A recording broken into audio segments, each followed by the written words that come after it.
ওই ছোট্ট শিশুকে নিয়ে গেলেন মাদ্রাসায়। যেখানে মাদ্রাসায় গেলে কি বরকত হয়। আপনারা মাদ্রাসায় গিয়েছেন, আপনারা আমরা কিন্তু ফজর নামাজ, জোহর নামাজ, আসর নামাজ, মাগরিবে নামাজ কাজা করি,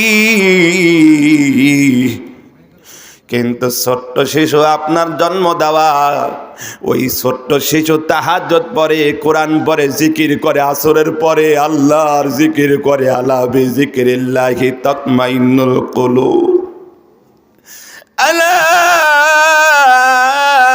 বিযিকরিল্লাহি তাতমাইন্নুল কুলুব।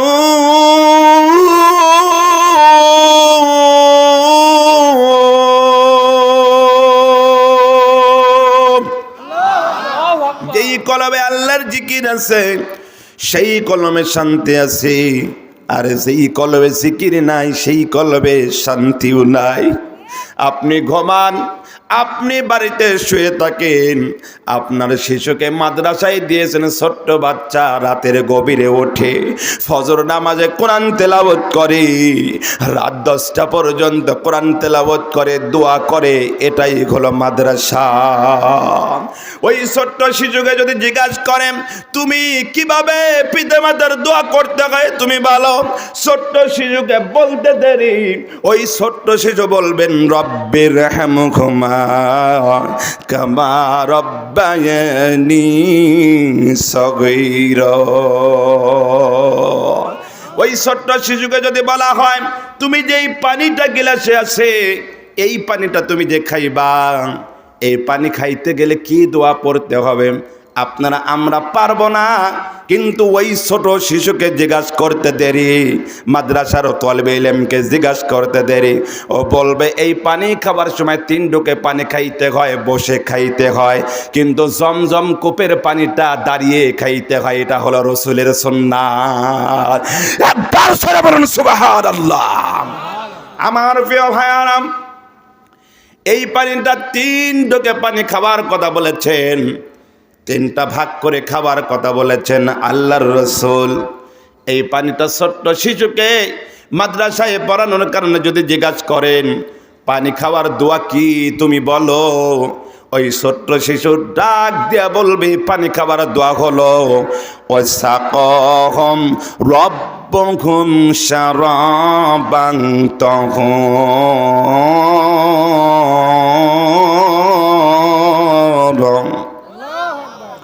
وسقاهم ربهم شرابا طهورا।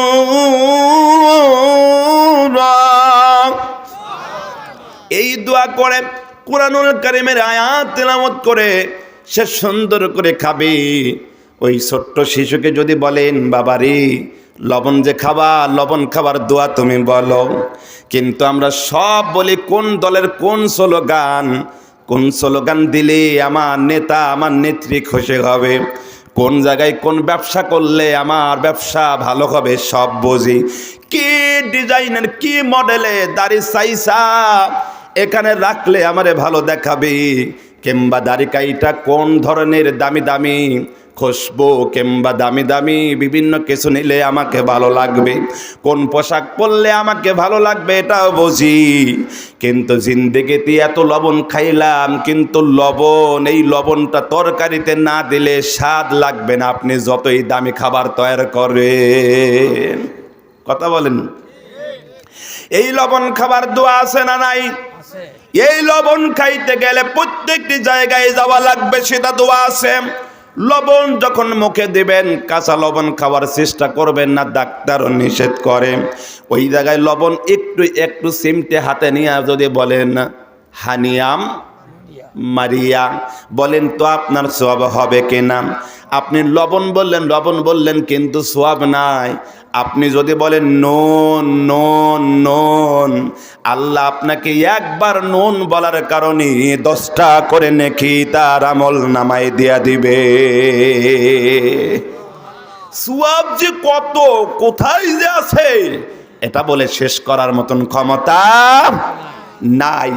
আমার প্রিয় ভাইয়ারাম, আপনি আমি শুইতে যাব, এই ঘুম ভাঙতে পারে নাও পারে, কিন্তু ঘুমের ঘরে যায় দোয়া পড়বেন কেটা, সে দোয়াটা জানি না। এই যে মোবাইল, এই মোবাইলটা হাতে নেওয়ার পরে আপনার আমার ঘুম ভেঙে যাবে।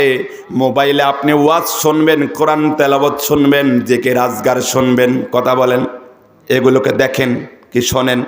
এগুলো দেখার সুযোগ নাই। এই যে মোবাইল দিল বিদেশ থেকে, মোবাইলটাকে বের করবার পরে বিদেশি যত অশ্লীলতা ছবি আছে, গান আছে, বাজো কিছু আছে, এইগুলো আপনি আমি দেখি আর চল সোপরা ভাঙ্গা নিয়ে যায়, আর বাম দিকে ডান দিকে আমার ঘা হয়ে যায়। কারণ প্রসব পায়খানা করি। কারণ হলো দেখবেন আপনাদের এলাকায় খেজুর গাছ আছে, খেজুর গাছ লাগানোর পরে ওই গাইসা যে বলে সেটাকে খেজুরের রস পাইরা লিয়া যাওয়ার পরে টোপে টোপে খেজুরের রস পরে।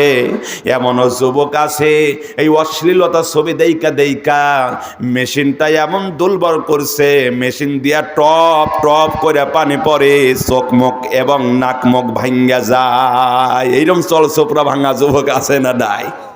আছে তো। এই যে বয়স কত বেশি দেখেন, কিন্তু চল চোপড়া গুলো কত সুন্দর। আর কিছু যুবকগুলো মোবাইল টিপতে টিপতে সলগুলো ভাঙ্গে গেছে, প্যান পড়লে একাই খুলে যায়। আরে একবার যদি উপর হইয়া যদি কোনো জিনিস উঠাইতে যায়, এই যে পাছা নামক জিনিস আছে, দেখবেন হাফ প্যান আর সব বের হইয়া সব দেখা যায় লারি ভুরি। এই কথা কয় দাদা মনে মনে চিন্তা করছে কি নিয়ে আইছে রে। আল্লাহু আকবার বলেন। মোবাইল নাই, আল্লাহু আকবার। আমার প্রিয় ভাইরা, ঘুমের দোয়া আছে, ঘুমের দোয়া শিখতে হয়। এক ঘুমের দোয়া গুলো আপনি আমি শিখবো কেমন করে। জান্নাতি মানুষ, এই যে আপনি ঘুমায়া গেলেন, বলেন তো এই ঘুম ভাঙতেও পারে নাও পারে। কারণ ঘুম পারলে আপনার ঘুম ভাঙলে হবে আপনি মুহাম্মদ আবু বকর, আর ঘুম যদি ভেঙ্গে না যায় আপনি হয়ে যাবেন আবু বকর, লাশ লাশ লাশ। কথা বলেন না কেন? আমার প্রিয় ভাইয়ারা, এই না শোন, এই দুনিয়াতে অন্যায় অত্যাচার করেছে, আলেম ওলামাদের উপর জুলুম করেছে, ওই সমস্ত জাতির আজকে কিন্তু চলেও গেছে দুনিয়ার থেকে, আবার এ দেশ থেকে পালিয়ে গিয়েছে। কিন্তু দেখেন আমার প্রিয় ভাইয়ারা, জান্নাতি মানুষ এই যে জবান দিয়েছেন আল্লাহ, এতদিন তাফসীর করেছে, 1 বছর নয়, 2 বছর নয়, 50 বছরের ওপরে যিনি তাফসীর করলেন, যার দ্বারা হিন্দু খ্রিস্টান মুসলমান হইলেন, বিভিন্ন জাতিরা ভালো হইলেন, আকাশচুম্বী ভালোবাসা নিলেন, সে আল্লামা দিলওয়ার হোসেন সাইদি এদেশে বাঁচতে পারে না। শয়তানেরা বেঁচে আছে, নোবেল পুরস্কার পায়। আর দেখেন বড় বড় আলিম উলামা বুজুর্গের মানুষ এদেশে শান্তি পায় না, এদেশে থেকে বিদায় নিতে হয় রাজাকার তাদেরকে বলে। কথা বলেন ঠিক কিনা? নারে তাকবীর, বাংলাদেশ জিন্দাবাদ। আলহামদুলিল্লাহ। আমার প্রিয় ভাইয়ারা, মন খারাপ করবেন না, হাসি দিবেন না ভাই, কারণ হলো বাস্তব কথা বলছি। আপনারা বলেন কোরআন দিয়ে দেশ চালাতে চান কি চান না? জোরে বলেন চান কি চান না?